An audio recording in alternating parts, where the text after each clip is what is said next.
ये वाला एरिया सब क्या है, भारत का है। देखिए चाइना जो है ना वो बहुत समझदारी से कब्जा करते जा रहा है। चाइना कहता है कि ये मेरा है तो भारत को कहना चाहिए फिलीपींस अगर मेरा है। यहाँ किसी मजदूर को 8 बजे बुलाएंगे तो 9 बजे आएगा, आधा घंटा ले खैनी लगाएगा। हाँ काम है ना, हाँ लीजिए आप भी खाइए, आप भी खाइए। आपको मजदूरों की शिकायत करना है, हमारे यहाँ कोई मजदूर शिकायत करेगा हम गोली मार देंगे उसको। कि इस देश को तो 2 चौपटे किया सब, एगो नेता एगो सरकारी नौकरी वाले। चाइना का जो ग्रेट वॉल ऑफ चाइना है वो यहां से जाता था, ये है ग्रेट वॉल ऑफ चाइना। ये चाइना की दीवार है, यहां से यहां तक जाती थी। अब इधर मुख्य रूप से चाइना था उस समय। अभी भारत वालों को बोलना चाहिए कि भाई इसके इधर तो सब भारत का है, ये वाला एरिया सब क्या है, भारत का है। देखिए चाइना जो है ना वो बहुत समझदारी से कब्जा करते जा रहा है। तो इस समझदारी से बचने के लिए एक ही उपाय है, उल्टा सीधा ऐसा काम कीजिए कि जब कोई देश दूसरे देश के क्षेत्र को अपना बन रहा है तो पूरी दुनिया में इसका मजाक बन जाए। इस चाइना की नीति को, सोची समझी नीति को एक मजाक बना के रख दीजिए। भारत सरकार को भी कहना चाहिए, तुरंत कह देना चाहिए कि भाई पुराना नक्शा के हिसाब से अगर दक्षिणी चीन सागर चीन का है तो पुराना नक्शा के हिसाब से चीन, इसके इधर का एरिया चीन का नहीं है। नक्शा के हिसाब से ये भी देखिए ना, अब बाबा आदम के जमाने का नक्शा बना रहे हैं जो यहाँ पे, उल्टा सीधा जब डिसीजन लेंगे पूरी दुनिया में लगेगा मजाक बन जाएगा, ये सब समझ में आएगा। लेकिन जब जब विरोध करेंगे चाइना का उतना चाइना शक्तिशाली हो जाएगा। ये एक पॉलिसी होती है पढ़ाने की। तो आप चाइना को विरोध करके कभी नहीं हरा सकते हैं। जैसे चाइना कहेगा ना, चाइना कहेगा कि ये दक्षिणी चीन सागर मेरा है और आप कहेंगे तुम्हारा नहीं है, तो उस चाइना उसको जानना चाहता है कि इसको हम कहेंगे है तो लोग कहेंगे नहीं, तो जैसे हाँ ना कह के विवाद हो जाएगा और विवाद में वही जीतता है जो शक्तिशाली होता है। तो चाइना को पता है कि बस विवाद पैदा करो, जीत तो हम ही जाएंगे क्योंकि शक्तिशाली है। तो भैया विवाद पैदा मत होने देगा। चाइना कहता है कि ये मेरा है तो भारत को कहना चाहिए फिलीपींस अगर मेरा है। ले अब विवादे पैदा नहीं होगा, मजाक बन जाएगा। यहाँ पर फिलीपींस अगर मेरा है, भारत को लोग कहेंगे यहां से यहां तुम्हारा कैसे हो गया, तो कहे जैसे चाइना का हो गया वहां पे। हमेशा ना जब कभी आप इसे अपनी जिंदगी में भी अपनाइएगा कि अगर आप कोई आदमी गलत बोल रहा है, अगर आप सोचेंगे उसको काटें तो नहीं काट पाएगा, अगर वो थेथर है तो जी बात में काट देगा। यही चीज गवर्नमेंट इंडिया में भी लागू कर दी है। गवर्नमेंट जो है चुनाव जीतने के लिए अपने इंडिया में लागू कर दी है। जीडीपी भाड़ में गया, लेकिन अगर न्यूज चैनल पे आप कभी भी कह देंगे, सरकार का कोई भी व्यक्ति आप नहीं देखेंगे कि आके इस बात को स्वीकार कर रहा हो कि जीडीपी गड़बड़ है। वो यही चाहता है चाइना की नीति पे आके, मीडिया में आके, कि जीडीपी विवाद हो जाए। अब विवाद हो जाएगा तो सरकार के प्रवक्ता इतने पढ़े लिखे हैं कि जीत जाएंगे। और ये जो विरोध वाले हैं इस साले गधा घोंचू हैं सब, इन सबको डिबेट भी करने नहीं आता है। अरे कम से कम क्लास कर ले तब तोरा बता देंगे कि विवाद अगर नहीं सुलझ रहा है तो उसे उस विवाद ना बना के मजाक बना दो। अगर सरकार का कोई प्रवक्ता जैसे संबित पात्र आके कहते हैं जीडीपी गड़बड़ क्या है, तो ये नहीं बोलो कि गड़बड़ है। सब ने तो बोलने लगता है हाँ जीडीपी गड़बड़ नहीं है, चाइना से आगे हम लोग की जीडीपी है, अमेरिका से भी आगे हैं हम लोग। ले अब वो कहेंगे कि अमेरिका से आगे हैं, नहीं, हम लोग ब्रिटेन से आगे निकल गए, कोई नूर हीरा वापस आ गया। आप बता दीजिए वापस आ गया। तो जब कभी भी जब कोई थेथराई करता है ना तो आप उस विवाद में मत उलझिए, उसको मजाक बना दीजिए।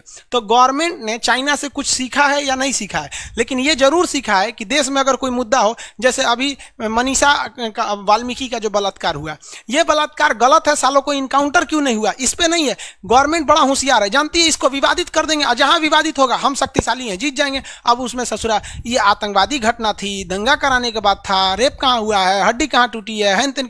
अरे भैया विपक्ष भी बकलोल है, विपक्ष को भी कहना चाहिए कि वाल्मीकि रेप कहाँ हुआ है, वो ऐसे मर गई है, सुसाइड कर ली होगी, हेन तेन अजीब कर दो ताकि उलझ जाए। तो ये चाइना की पॉलिसी है कि किसी भी चीज को पहले विवादित करो, जब पूरी दुनिया विवादित हो जाएगी तो हम शक्तिशाली हैं, जीत जाएंगे। तो ये चाइना यही कहता है। इसका एक उपाय है, ससुरा उसके विवाद को ना मजाक बना दो। लो तो ये है आपका चीन की दीवार। अभी नहीं दिखता, चीन की दीवार अभी भी है, टूरिस्ट के लिए हो गया चीन की दीवार। आगे बढ़े। चीन में कुछ नदियां हैं सब जो बहुत बड़ी बड़ी नदियां हैं। एक नदी का नाम है ह्वांगहो नदी, हालांकि इससे भी भयानक नदी है, एक नाम है जिसका यांगटी सिकियांग नदी। चाइना की एक और महत्वपूर्ण नदी है जिसका नाम है मेकांग नदी। कौन सी नदी? मेकांग नदी। ऐसे यहाँ 3 नदियां हैं, उसी तरह इस डायरेक्शन में भी 3 नदियां हैं। इस डायरेक्शन में अगर देखेंगे तो 3 नदियां। यहाँ एक झील है जिसका नाम है मानसरोवर झील। शंकर जी यहीं कैलाश पर्वत पर थे। मजाल किसी का कह दे कि चाइना हम शंकर जी का कैलाश पर्वत लेकर आएंगे, पूरी दुनिया को पता है कि शंकर जी किस पर्वत पर रहते थे, कैलाश पर्वत पर, मानसरोवर में। जाते हैं चलो आराम से मानसरोवर यात्रा, कैलाश यात्रा। एक बार भी बोलिए ना, विवाद पैदा कर दीजिए कि हमारा धार्मिक स्थल है, अगर तुम्हारा है तो तुम्हारे धर्म के लोग पूजा क्यों नहीं करते हैं? समझ में आएगी नहीं? नहीं, अरे चाइना है ना, डर जाएंगे, अरे चाइना चाइना बकलोल। यहाँ मानसरोवर झील है, यहां से 3 नदियां निकलती हैं, एक सिंधु, एक सतलज और एक ब्रह्मपुत्र। सिंधु सतलज जाके आपस में एक में मिल जाती है। एशिया में जितनी बड़ी नदियां हैं सब चाइना से निकलती हैं। चाइना अगर सारी नदियों पे चाइना ने बांध बना के रख दिया है। अगर 6 महीने तक बांध के पानी को रोक के अचानक फाटक खोल देगा ना, तो पूरे देश में बाढ़ आ जाएगा। पूरे एरिया में क्या आ सकता है? बाढ़ आ सकता है। चाइना ने क्या किया, इतना डेवलप कैसे हो गया? चाइना ने ओपन मार्केट पॉलिसी अपनाया। पूरी दुनिया के लोगों से कहा कि देखो, आप लैपटॉप बनाते हो, कुछ भी बनाते हो, बनाते तो एक ही देश में हो, बेचते हो हर जगह। अगर तुम जाओगे अमेरिका में, तो अमेरिका में एक लेबर का जो एक दिन का खर्च है वो 2000 रुपया है। अमेरिका का लेबर रहेगा तो एक दिन में 2000 रुपया लेगा। चाइना कहता है हमारे यहाँ आओ, हम एक लेबर तुमको 200 रुपया में दे देंगे। 200 रुपया एक दिन का देना लेबर दे देंगे। तो कंपनियों ने देखा कि चलो हम अमेरिका में प्लांट डालेंगे तो लेबर खर्चा एक दिन का 2000 है, उतना 2000 में तो हम 10 गो लेबर चाइना में रख देंगे। और चाइना ने ऑप्शन दिया है कि अगर कोई लेबर काम ठीक से नहीं करता है ना, आप एक बार रिपोर्ट दीजिए, मोकरा भगा के दूसरा भेज देंगे। तो चाइना का हर आदमी पंक्चुअल है टाइम से, और हिंदुस्तान का कोई आदमी पंक्चुअल नहीं है। सरकारी नौकरी वाले इतना ज्यादा कोढ़िया किया है साहब कि इस देश को तो 2 गो चौपटे किया सब, एगो नेता एगो सरकारी नौकरी वाले। और जब सरकारी नौकरी को प्राइवेट करेंगे मोदी जी ना, तो सब प्राइवेट वाला चिल्लाएगा सब सरकारी वाला कि हमको प्राइवेट कर रहा है। अरे तू करता क्या है? तुमको एगो सैलरी चाहिए, उस पे से घूस चाहिए, और नहीं तो काम अटका देंगे सब। उल्टा से एगो पेपर अटक गया, कोई दिक्कत नहीं। आपको अगर एग्जांपल देखना है तो स्टेट बैंक में आप खाता खुलवाइए, देखिए नानी मर जाएगी खाता खुलवाते खुलवाते, और जाके एचडीएफसी या किसी प्राइवेट बैंक में खाता खुलवाइए। उसको कुछ नहीं, बस अपना आधार कार्ड फोटो दे दीजिए, घरे आके खाता खोल देगा। लेकिन वो नहीं खोलते हैं सर। जब यही मोदी जी कहेंगे कि एसबीआई को प्राइवेट कर देते हैं, तो एसबीआई वाला चिल्लाएंगे सर काहे प्राइवेट कर रहे हो? अरे भैया, तुम्हारे वजह से जनता प्राइवेट है। यही वजह है कि जब कभी सरकारी चीजों को मोदी जी प्राइवेट करते हैं तो कोई पब्लिक साथ नहीं देने जाती है। वही लोग इसका विरोध करते हैं जो सरकारी नौकरी करना चाह रहे हैं या ऑलरेडी सरकारी नौकरी में है। आप लोग को भी कहते हैं जिस दिन जॉब लगेगा ना, आप लोग खुद बचा सकते हैं। ऐसा काम कीजिएगा कि लोग कहें कि नहीं सरकारी तो अच्छा है, काहे लिए इसको प्राइवेट कर रहे हैं लोग। लेकिन जनता का, मोदी जी इसको पकड़ लिए हैं कि जनता का समर्थन नहीं है सरकारी वालों को।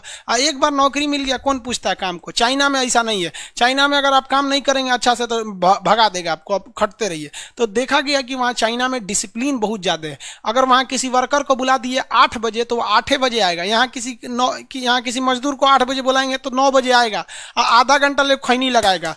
हाँ काम है ना, हाँ लीजिए आप भी खाइए, आप भी खाइए, हाँ 9 बजे। साला जब वो आएगा ना तो उसको अपना टाइमिंग नहीं दिखेगा कि हम 8 बजे की जगह 10 बजे आ रहे हैं। और जब उसको जाना होगा 5 बजे ना, तो 4 बजे से कपड़ा वपड़ा हाथ धोना तैयार करें, मतलब उसको जाने का टाइम हुआ दिखेगा, आने का नहीं दिखेगा।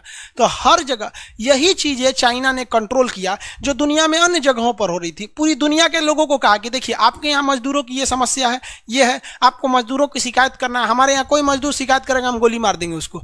वहाँ 10-15 को मजदूर को गोली मारा, बाकी कोनो मजदूर शिकायतें नहीं करता, आएगा टाइम से, काम करके टाइम से चल जाएगा। यहाँ पर ये देखा विदेशी कंपनियों ने तो चाइना में चली गई। चाइना ने कहा कि आप टेंशन नहीं लीजिए, हम आपको सड़क देंगे, आपको कहीं जाम हम नहीं फंसेगा। हिंदुस्तान में अगर सुधा दूध वाला आ रहा है ट्रक लेके, जाम में फंस जाएगा उसका 3 घंटा, गांधी सेतु पुल पर उसका आधा दूध ट्रके में फट जाएगा वहां पे। यहाँ पे चाइना का ये सब समस्या नहीं है, हम आपको इकोसिस्टम देंगे, हम यहाँ पर 1 नंबर व्यवस्था देंगे। यहाँ कोई लेबर यूनियन नहीं होगा। हमारे यहाँ कोनो लेबर को कोई सस्पेंड कर दिया, हमारी मांगे पूरी करो, हड़ताल मारो, फैक्ट्री जला दो, ये कर दो, मारा चाइना धज्जी उड़ा के रख दिया। तो कहीं ना कहीं अपनी बर्बादी के लिए हम लोग भी जिम्मेदार बन जाते हैं।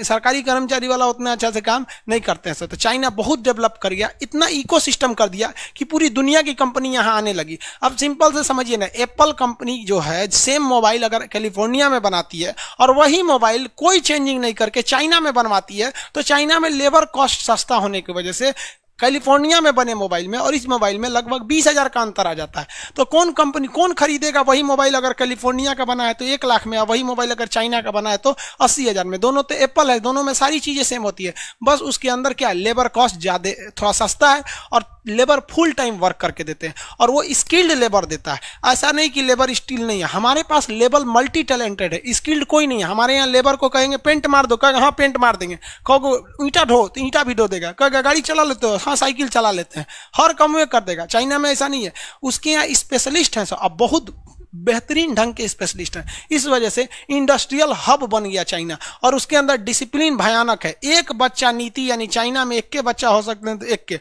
और हमारे यहाँ तो होने दो ससुरा, कोई दिक्कत नहीं है, पैदा करते रहो। महिलाओं ससुरा लोल हैं, ओकनियों के अच्छा लगता है 8-8 गो पैदा करना वहां पे। उसके बाद कहेंगे से बीमारी हो गई लो, हमारा यूटरस खराब हो गई, बच्चेदानी के ऑपरेशन करी लो।